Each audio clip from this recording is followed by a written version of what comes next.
दरूद ताज है, दरूद माही है, दरूद लखी है, बहुत सारे इस तरह के, कोई दरूद तंजीना है और इस तरह के बहुत सारे दरूद बने हुए हैं। ये कुरान करीम के आखिर में शुरू में छपे हुए हैं या इसी तरह पंज सूरा के शुरू में या आखिर पे छपे हुए होते हैं। तो याद रखना चाहिए 3 किस्म के दरूद होते हैं।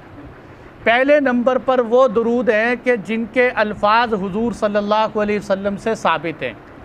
इस तरह के दरूद पढ़ना बहुत अफजल और सवाब का काम है।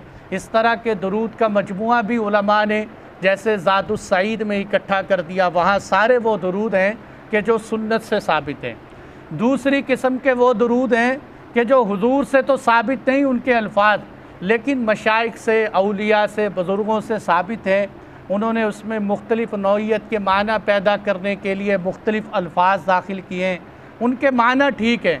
ऐसे दरूद का पढ़ना जायज़ तो है लेकिन अफजल नहीं। अफजल वही है जिसके अल्फाज हुजूर से साबित हैं कि उसमें एक बरकत होती है, एक तासीर होती है।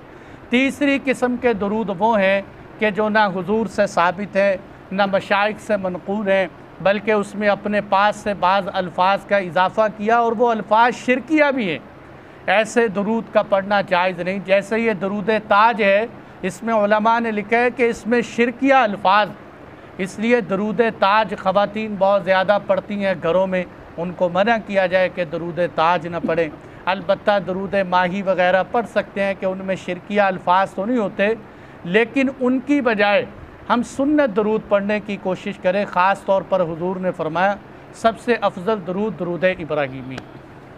जी भाई।